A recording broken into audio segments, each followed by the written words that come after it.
विश्व एड्स दिवस हम लोग मना रहे हैं, है ना।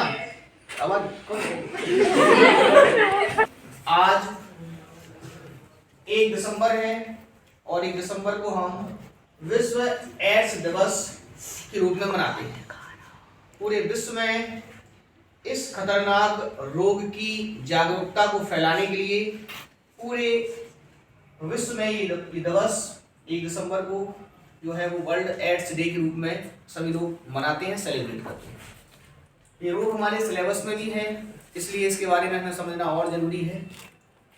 क्योंकि हम बायोलॉजी वाले स्टूडेंट हैं तो बायोलॉजी वाले प्रत्येक बच्चे को इस रोग की जानकारी होना जरूरी है। ये एड्स है और एड्स एक खतरनाक बीमारी है। एड्स एक लाइलाज बीमारी है। इस बीमारी का कोई इलाज नहीं है, इस बीमारी की कोई प्रभावशाली दवा नहीं है। इसीलिए इस रोग के बारे में कहा जाता है कि ये रोग जो है, इसकी अगर जानकारी आपको हो जाए तो जानकारी ही क्या है, बचाव है। जानकारी ही बचाव है। चलिए, तो आपको थोड़ा सा इसके बारे में हम समझा रहे हैं, जानकारी दे रहे हैं। अगर आप तक ये जानकारी पहुंच जाए तो आप और लोगों तक पहुंचा देना इसको, ये आपकी जिम्मेदारी है। सबसे पहले हम बात करते हैं एड्स की। इस रोग का संक्षिप्त नाम है एड्स और विस्तार से इसका नाम अगर हम लेना चाहें तो यहाँ इसका नाम होगा, ये का मतलब होगा acquired immunodeficiency syndrome. Acquired immunodeficiency syndrome Hindi में अगर हम इसे कहेंगे तो हम कहेंगे मानव प्रतिरक्षा न्यूनता संलक्षण। मानव प्रतिरक्षा न्यूनता संलक्षण इंग्लिश में कहते हैं एड्स। शॉर्ट फॉर्म है इसका एड्स, विस्तार रूप है इसका एक्वायर्ड इम्यूनोडेफिशिएंसी सिंड्रोम, है ना। एक खतरनाक बीमारी। अब यहाँ से कई सारे स्टेप हमारे सामने आएंगे, हमारे दिमाग में कई सारी पॉइंट्स इस रोग से रिलेटिव चलेंगे। जैसे एक पॉइंट हमारे दिमाग में चलता है कि सर ये रोग होता किससे है, ये रोग हमारे शरीर में होता किससे है, कौन करेगा इसे, जीवाणु कौन करेगा, विषाणु कौन करता है। तो इसके लिए अपन को याद रखना है कि जो एड्स है वो हमारे शरीर में HIV वायरस या विषाणु से होता है। क्वेश्चन अगर आपसे पूछा जाए कि एड्स किससे होता है तो आप याद रखेंगे एड्स जो है वो HIV से होता है। और HIV का पूरा नाम होता है ह्यूमन इम्यूनो डेफिशिएंसी वायरस, मतलब ये विषाणु से होने वाला रोग है। HIV क्या है, विषाणु है। किसका विषाणु है, ह्यूमन। H माने ह्यूमन माने मानव का, हमारे शरीर में पहुंचता है। तो अगर आपसे पूछा जाए कि एड्स किससे होता है तो आप क्या करेंगे, HIV से, मानव प्रतिरक्षा विषाणु से। ये आपका पहला पॉइंट था। दूसरा पॉइंट, चलिए ये रोग, ये विषाणु हमारे शरीर में पहुंचेगा, कौन सा रोग करेगा, कौन सा रोग करेगा, एड्स करेगा। अब क्वेश्चन आता है कि सर ये विषाणु हमारे शरीर में किन कारणों से पहुंचता है या किस प्रकार से पहुंचता है। सभी बच्चों के दिमाग में क्वेश्चन चलता है, सभी लोगों के दिमाग में क्वेश्चन चलता है जो लोग सुन रहे हैं, ये विषाणु हमारे शरीर में पहुंचता कैसे है। तो इसके पहुंचने के बहुत सारे तरीके हैं, उनमें से कुछ तरीके हम आपको बता रहे हैं। पहला तरीका हम आपको बता रहे हैं, सपोज कर लीजिए ये कोई पेशेंट है HIV का। HIV मतलब विषाणु है इसके शरीर में और उसके शरीर में रोग है कौन सा, एड्स। इसके शरीर में अगर इसका ब्लड बिना HIV जांच किए किसी सामान्य व्यक्ति को चढ़ा दिया जाए तो एड्स इस व्यक्ति को हो जाएगा। एड्स इस व्यक्ति को, एक पॉइंट रहा ये, मतलब बिना HIV की जांच किए हुए रक्त को लेने या देने से रोग होता है। ये पहला पॉइंट। दूसरा पॉइंट है कि अगर ये व्यक्ति है, इसको एड्स है और डॉक्टर ने इसको सिरिंज लगा दी, सुई लगा दी, और फिर उसी सिरिंज का उपयोग डॉक्टर किसी सामान्य व्यक्ति में, नॉर्मल जिसको एड्स नहीं है, उसको वो सिरिंज लगा दे। तो दूसरा ये तरीका है इस रोग के संचरण का, इस रोग के फैलने का, एक व्यक्ति से दूसरे व्यक्ति। तीसरा पॉइंट है कि अगर मान लीजिए कोई एक व्यक्ति है और ये एक से अधिक स्त्रियों के साथ असुरक्षित यौन संबंध स्थापित करता है, तब भी इस व्यक्ति को, सामने वाले व्यक्ति को एड्स होने का खतरा बना रहता है। या कोई फीमेल है वो एक से अधिक पुरुषों के साथ यौन संबंध स्थापित करती है, तब भी उसमें एड्स रोग होने का खतरा बना रहता है। चौथा पॉइंट है कि अगर कोई माता है, गर्भावस्था से है, उसके गर्भ में कोई शिशु या भ्रूण है और माता HIV पॉजिटिव है तो उसके बच्चे को भी एड्स रोग हो जाएगा। पहले हमने सबसे पहले क्या देखा कि एड्स है क्या, एड्स का पूरा नाम क्या होता है। फिर हमने देखा कि एड्स को हिंदी में क्या कहते हैं। फिर हमने देखा कि एड्स होता कैसे है, HIV से, मानव प्रतिरक्षा विषाणु से, ह्यूमन इम्यूनोडेफिशिएंसी वायरस से। फिर हमने देखा कि तीसरे स्टेप में हमने देखा कि ये जो HIV वायरस है ये हमारे शरीर में कैसे पहुंचता है। ये 3 स्टेप हमने देखे। अब चौथा स्टेप हमारे दिमाग में चल रहा है कि सर ये वायरस जो है हमारे शरीर में पहुंच गया तो अब इसका क्या दुष्परिणाम हमें देखने को मिलेगा, क्या दुष्परिणाम देखने को हमें मिलेगा।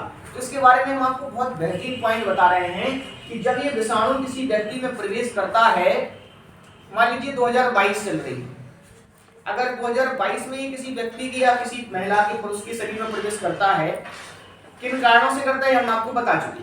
अगर किसी कारणवश जो हमने बताया है उनमें से किसी कारणवश ये किसी व्यक्ति के बच्चे के शरीर में प्रवेश करता है तो लगभग 5 से 10-12 साल तक तो इसके कोई भी लक्षण, इस रोग का कोई भी लक्षण व्यक्ति में दिखाई नहीं देता। 10 से 5 साल, 5 से 10-12 साल तक किसी किसी व्यक्ति में थोड़ा सा बुखार आता है 1-2 दिन, फिर वो सही हो जाता है। तो सबसे खतरनाक स्थिति HIV वायरस की यही है कि शरीर में प्रवेश करने के बाद ये 10 से 12 साल तक कोई भी लक्षण प्रदर्शित नहीं करता है, और अगर करेगा तो थोड़ा सा हल्का फुल्का बुखार आएगा और सही हो जाएगा। यही इसकी खतरनाक स्थिति है। इस 5 से 10-12 साल तक की जो समय है इसमें ये विषाणु हमारे शरीर में पहुंच करके हमारे TH और T4 लिम्फोसाइट, TH और T4 लिम्फोसाइट जो WBC का प्रकार होती है, और WBC हमारे खून का एक भाग है, खून की कोशिकाएं हैं, व्हाइट ब्लड सेल्स जो हमारा प्रतिरक्षा तंत्र बनाती हैं, इम्यून सिस्टम बनाती हैं, रोगों से लड़ने की क्षमता बनाती हैं, हानिकारक जीवाणुओं को, कीटाणुओं को मार के खा जाती है, मार देती है, नष्ट कर देती है। मतलब हमारे शरीर की सेना होती है। जिस प्रकार से किसी भी देश को अगर आपको जीतना है या उस देश को आपको बर्बाद करना है या उस देश पर आपको हमला करना है, कब्जा करना है, तो पहले उस देश की सीमा को, उस देश के सैनिकों को आपको क्या करना पड़ेगा, मारना पड़ेगा, तब आप उस देश पर कब्जा कर पाएंगे। तो ठीक ऐसी कंडीशन ये HIV वायरस करता है। इसका टारगेट होता है कि व्यक्ति के शरीर की जो प्रतिरक्षण क्षमता है उसको बनाने वाली जो सेना है, जो आर्मी सेल्स हैं, जो सोल्जर सेल हैं, जो सैनिक कोशिकाएं हैं, WBC खून की कोशिकाएं हैं, उनको ये खत्म करने लगता है, मारने लगता है, हटाने लगता है। और 5 से 10 साल के अंतराल में ये हमारे पूरे प्रतिरक्षा तंत्र को कमजोर कर देता है, हमारी पूरी सेना को तबाह कर देता है। और जब 5 से 10-12 साल हो जाते हैं तब ये विषाणु हमारे शरीर में पूरा प्रभाव जमा लेता है और फिर हमें विभिन्न प्रकार के लक्षण प्रदर्शित होने लगते। तब तक जब तक ये अपनी पूरी संख्या बढ़ा लेता है, पूरा हमारा प्रतिरक्षा तंत्र पर ये कब्जा कर लेता है, तब फिर हमारे शरीर में विभिन्न प्रकार के लक्षण प्रदर्शित होते हैं। तो नॉर्मली अधिकांश व्यक्ति अपना नॉर्मल ऐसे ही लोकल इलाज कराते रहते हैं, तब तक उन्हें पता चलता है जब तक बहुत देर हो चुकी होती है ना। इस रोग के फैलने के कारण हमने आपको बताया है, असुरक्षित यौन संबंधों से फैलता है, एक ही सिरंज का उपयोग एक से अधिक व्यक्तियों को बार बार करने पर फैलता है, गर्भस्थ माता से उसके बच्चे में फैल जाता है। तो जो लोग नशा करने वाले लोग होते हैं वो एक ही सिरंज से नशा करते हैं, एक सिरंज से ही सबको लगा देते हैं सिरंज, ऐसे ही फैल जाता है। तो ये रहे फैलने के कारण आपकी, ये रहा आपका ये वायरस हमारे शरीर में पहुंच करके 5 से 10 साल तक करता क्या है, तो पूरे हमारे प्रतिरक्षा तंत्र को, इम्यून सिस्टम को ये बर्बाद कर देता है, उस पर पूरा कब्जा कर लेता है। अब आपको खांसी, बुखार, जी मिचलाना, चक्कर आना, कमजोरी महसूस होना, विभिन्न प्रकार के दुनिया भर के हल्का सा थोड़ा सा मौसम चेंज होगा आप संक्रमित हो जाएंगे, हमेशा बीमार बने रहेंगे, पूरी तरह से बीमार बने रहेंगे और धीरे धीरे आपकी प्रतिरक्षण क्षमता तो घटे गई थी, आप और ज्यादा कमजोर होते जाएंगे और ज्यादा वीक होते जाएंगे। इसके बाद अगर कोई आपको सलाह देगा कि भाई आपको तो हमें एड्स के लक्षण दिखाई दे रहे हैं, कहीं जांच करवा लो, टेस्ट करवा लो कि एड्स तो नहीं है, तो आप फिर कहीं गवर्नमेंट हॉस्पिटल में जाएंगे, किसी बड़े हॉस्पिटल में, तो वहां पर आपका एक टेस्ट कराया जाएगा। इस टेस्ट की जानकारी, इस रोग की जानकारी के लिए कराते हैं एलिसा। कौन सा टेस्ट कराते हैं? एलिसा टेस्ट कराते हैं इस रोग की जानकारी के लिए कि आपको एड्स है या एड्स नहीं। आपका कौन सा टेस्ट होता है? एलिसा। एलिसा का पूरा नाम होता है एंजाइम। ई का मतलब एंजाइम होता है, एल का मतलब लिंक्ड, इम्यूनो, आई का मतलब इम्यूनो, एस का मतलब सॉल्वेंट और ए का मतलब acid. Enzyme linked immuno solvent acid. ये टेस्ट जब आप कराते हैं तो इससे पता चलता है कि आपकी बॉडी में एचआईवी वायरस है या नहीं है। अगर है तो पॉजिटिव आता है रिजल्ट, और अगर नहीं है तो नेगेटिव आता है। अब क्वेश्चन आता है कि सर हम लोग क्या करें कि ये रोग हमें ना हो पाए, क्या करें कि रोग ना हो पाए, कैसे बचें इस रोग को होने से। तो इस रोग को अगर आपको नहीं होने देना है तो सबसे पहले आपको, जब भी आप कभी ब्लड लें या दें किसी को, ब्लड लें या दें किसी को, तो उसका एचआईवी जांच करवा लें। हालांकि पुराने समय में ऐसा होता था कि जब बिना एचआईवी टेस्ट किए ही ब्लड ग्रुप को मैच करके ब्लड चला दिया जाता है, लेकिन आज के समय में जब से ये रोग आया है, डॉक्टरों को जानकारी हुई है, तब ब्लड लेने और देने से पहले डॉक्टर एचआईवी की जांच जरूर करता है। तो एचआईवी की जांच कराएं आप, इसके बाद ब्लड दें या लें, पहला। इसके बाद एक सिरिंज का उपयोग एक बार ही करें, एक सिरिंज का उपयोग एक बार ही करें। हालांकि आज के इतने जागरूकता वाले टाइम पर डॉक्टर अगर एक मरीज को 10 दिन भी सिरिंज लगना है, इंजेक्शन लगना है, तो वो 10 अलग अलग इंजेक्शन देता है एक ही मरीज के लिए। हालांकि एक मरीज को एक लग सकता है, लेकिन वो एक ही को 10 दे देता है, इतनी जागरूकता है।